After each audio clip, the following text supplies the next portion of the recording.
Off muna natin, baka mamaya makabulyom. Ayan. Yung itong design, pag di mo kabisado siya, medyo mahirap. Okay, yung laptop natin gumagana mula kanina pa yan. O, channel 1, ito siya. Ha, may audio na rin kahit pa paano. Ayan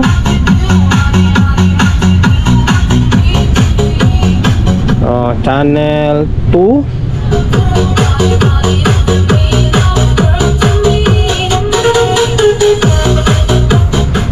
Okay, bali pangatlong crown na gagawin natin. Una, CSL na 800, tapos crown na Microtech na 1.2. Ito siya, baka sabihin nyo isa lang. Yan naman siya. Okay, tapos yung CSL natin nandoon sa likod. Ngayon ito, pangatlo ito. Crown na Microtech din, pero magkaiba yung itong board nya compare dun sa unang ginawa natin. And then ito nakakalas na kasi ito troubleshoot ko na. Okay, tapos yung control nya parang iba na. Ngayon ang gagawin natin ay ito, susubukan na naman natin ulit to kung kaya natin gawin, di ba? Matagal na to dito sa akin, ngayon ko lang ulit babalikan or gagawin. Okay, sa totoo lang wala akong confident nung una na gawin nito or magagawa natin ito. Kaya tinatabi ko. Ngayon, dahil nakagawaan ako ng dalawa, ngayon subukan natin, di ba? Kung kaya natin gawin. Microtech din Crown Microtech na 1.2. Pero 220 ito. Para sila ng huling ginawa natin. 220. Yung CSL kasi, CSL natin is puro 110 yun. 110 ito. Ngayon, lagay natin. Naka-on ba yan? Naka-on nga. Pop muna natin. Okay, ngayon upload na yan. Tinanggal ko yung board. Pwedeng i-troubleshoot to na wala ito. Kahit wala na ito pwede. Ang gagawin mo lang ay masusukatan mo to ng biasing. Okay, try lang natin kung iilaw yung bulb, ibig sabihin yung shorted. Okay, parang wala naman. Okay, parang wala naman. Ngayon dating gawi, ito troubleshoot ko siya, hahanapin ko yung problema, tapos sasabihin ko na lang sa inyo. Baka sakali lang ito. Take note hindi ako magaling sa ganito klaseng sira. Di katulad sa mga CE series, medyo mas madali gawin yun compare dito. Okay lang, kahit paliwanag lang naman, at least kahit paano may naibibigay tayong idea, di ba? Baka sakaling may encounter nyo yung ganito klaseng unit Okay, try kong i-troubleshoot. Okay, bali ito, pinesto ko muna yung tester.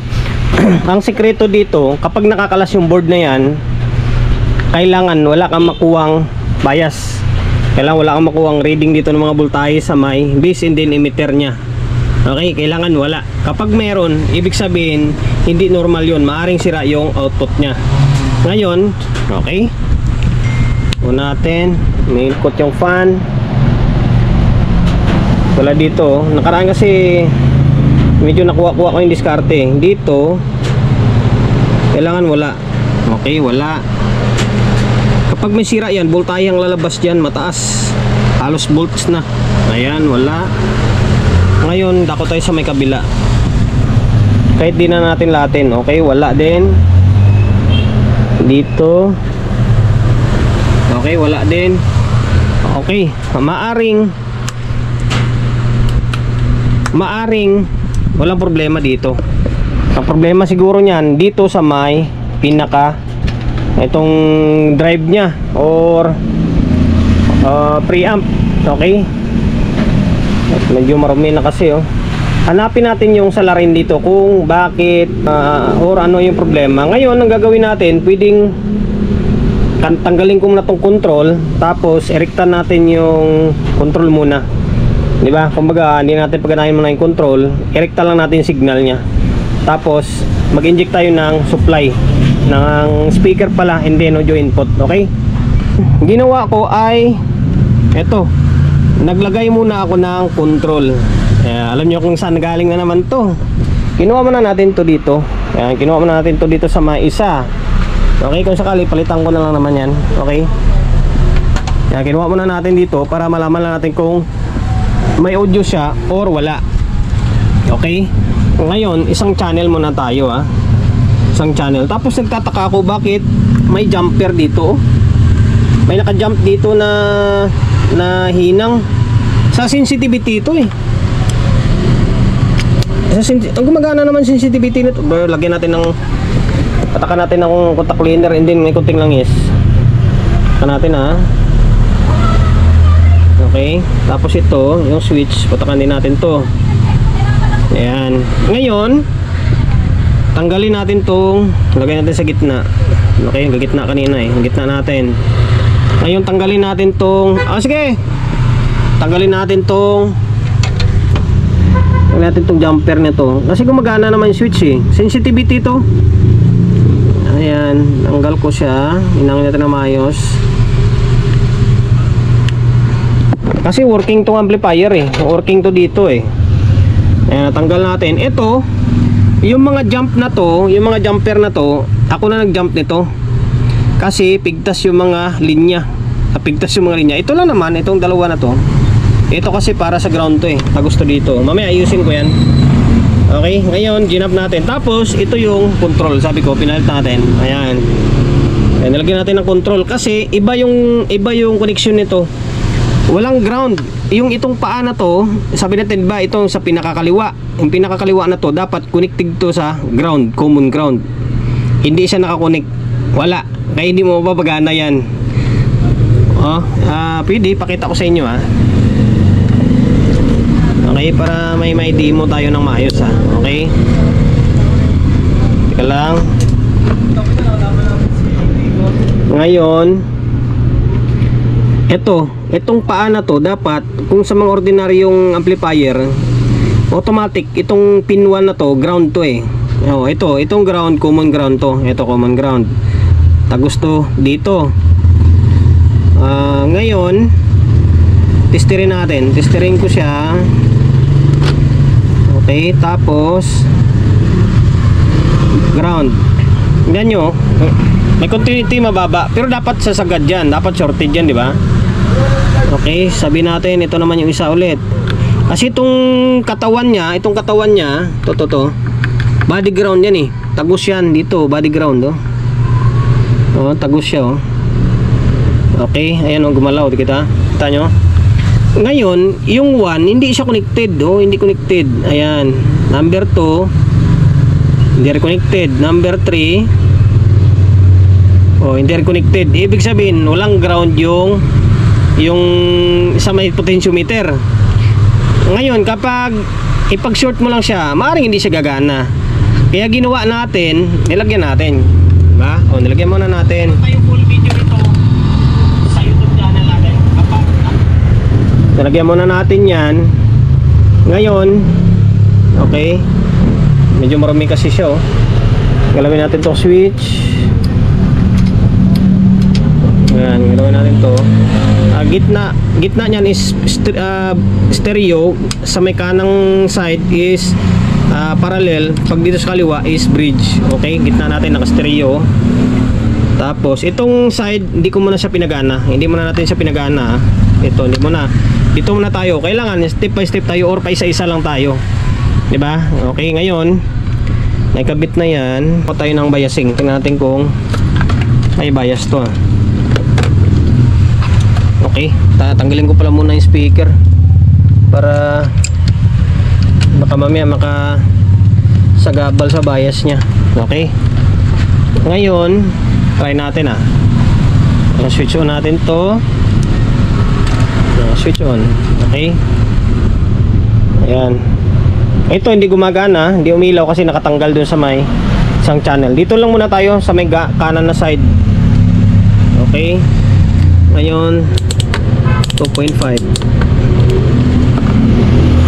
Sukat tayo ng dito, biasing dito. Basimeter ito eh. Parang mayroon baba lang yung bias niya. Meron siya, gumalaw konti. Dito, check natin lahat Okay, magkakaiba sila kasi ground bridge to eh. Iba ang design ito. Ito. Tapos dito naman Okay, baliktarin natin. Parang goods na. Parang goods naman eh. Kasi goods talaga itong amplifier sa baba. Okay, goods to. Tapos dito mababa to. Kasi sa lisian sila eh. Dalawa, meron. Okay, goods nga to. Kinukumpara ko lang yung nandito, yung sa mga unang gawa natin. Ibig sabihin, working siya. Working. Ngayon, try natin maglagay ng audio. Audio muna. Audio.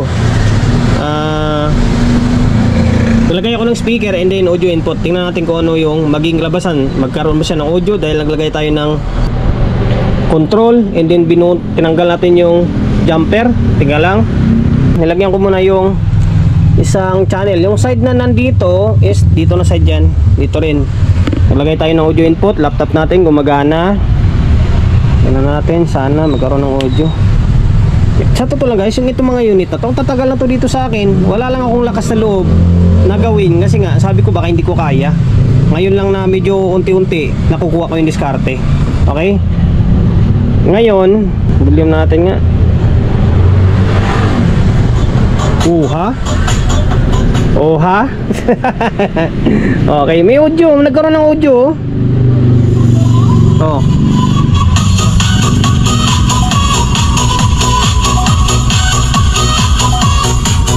Tataka ako bakit hindi nagawa nung unang gumawa to. Oh.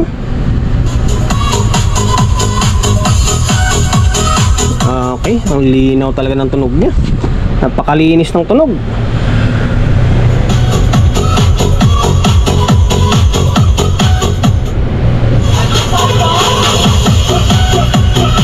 Okay, goods na, may audio na. Yan lang naman ginawa ko eh. Yung tinanggal ko lang yung jumper na yan dyan, yung naka-jump. Tapos ito lang, nilagyan lang natin ng control. Baka maaari yung sira yung control ng una na yun, di ba? Yan lang, pinalitan natin. Ngayon, dahil gumagana na itong isang channel, tawid din naman dito tayo sa may isang channel, di ba? Wala naman yung diskarte dyan. Ako kasi ganun ako mag-troubleshoot. Kumbaga, magpapatino muna ako ng isang channel. Tapos kapag tumingin ako ng isang channel, saka ako tatawid sa isa para may ideya na ako or may papagkuhanan na ako ng ideya, di ba? Okay, ngayon ang gagawin natin dito ay ito, babalik ko tong kable, yung socket na to. Tapos maglagay rin tayo ng speaker. Lagyan natin ng speaker para malaman natin kung may audio na. Sana may audio na. Pinalik na natin yung socket ng isang channel. Okay, check natin. Kasi nangat ko rin tong bloke na to kasi pinagkuhanan ko ng ideya. Gumawa tayo ng isa. Okay, check natin. Pero teka lang, bago natin lagyan ng audio, sukatan muna natin ng bias kung parehas ba sa kabila. Baka maya magkaiba, diba? Para hindi naman tayo tipong nagmamadali. Okay, ulitin natin. Milaw na siya, pares na kasi nakasaksak na yung kable. Ngayon taas baba lang naman yung bias nito eh.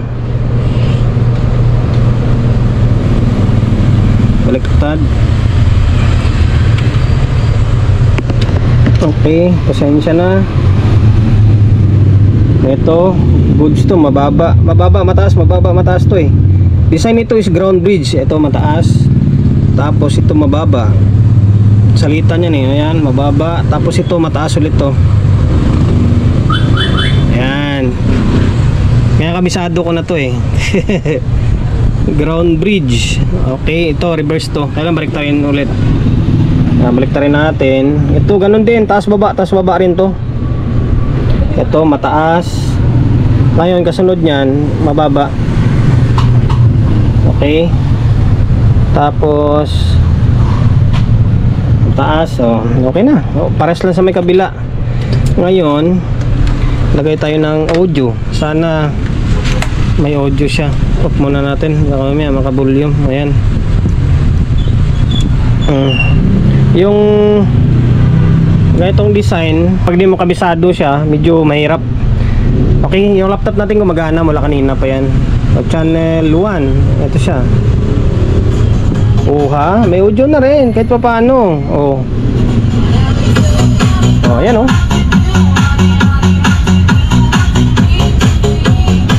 Oh, channel 2.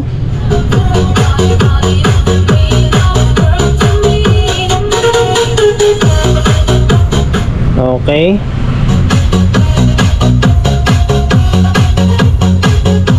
Goods na. Ngayon, anong gagawin natin dito? Try natin yung switch nya. Kailangan maiayos natin na maayos. Okay, tingnan ko muna kung saan banda yung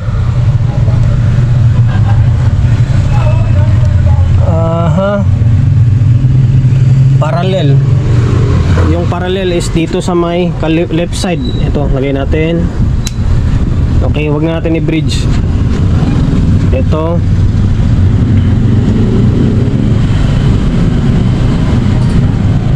Hindi, ito pala yung volume.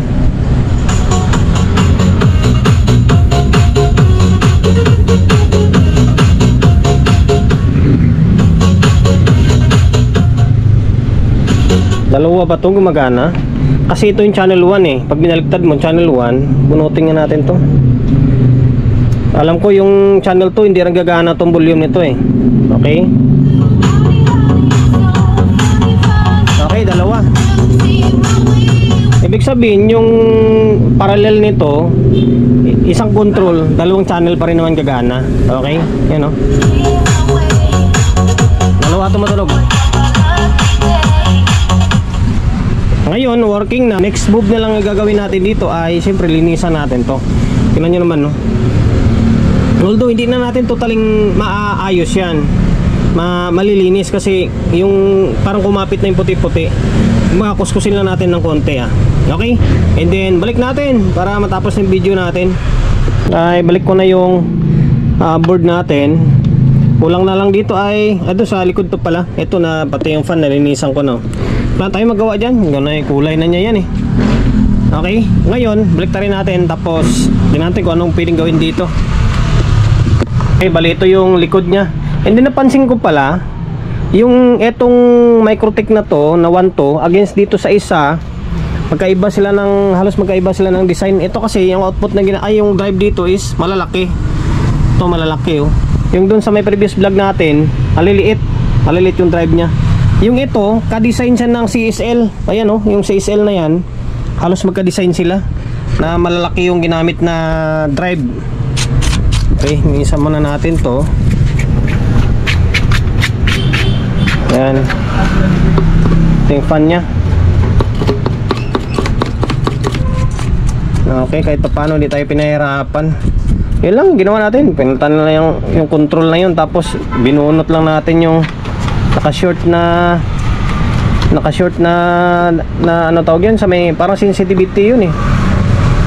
Ay dumi. Yan para yung airflow is medyo malakas dahil sa malinis na yung fan nya. Ayun.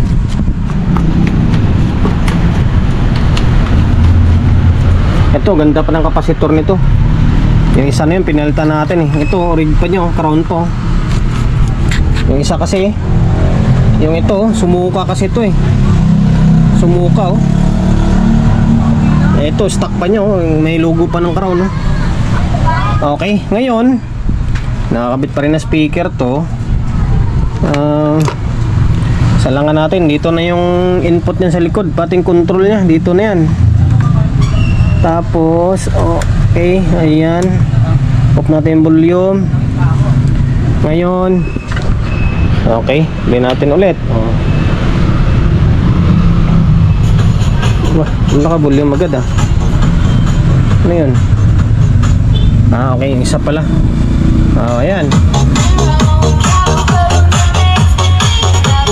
ang ganda ng tunog, suabe,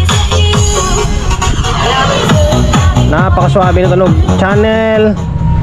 Channel 1 yan, channel 1. Okay, channel 1 dito sa may left side. Ngayon, channel 2. Ayun oh.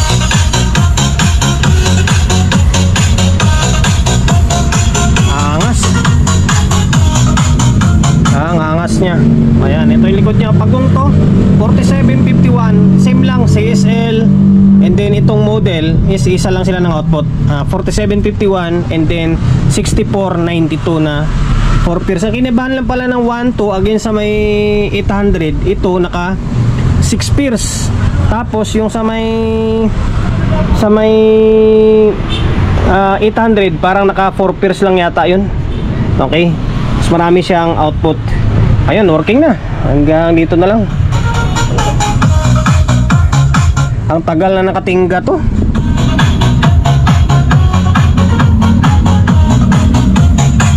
Okay.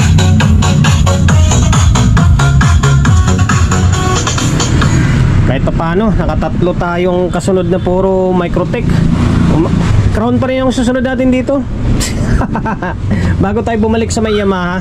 Okay, hanggang dito na lang. Sana nakapagbigay ideya ako sa inyo kung paano gawin. Baka kung sana may naibigay ako ideya sa inyo. Okay, hanggang dito na lang.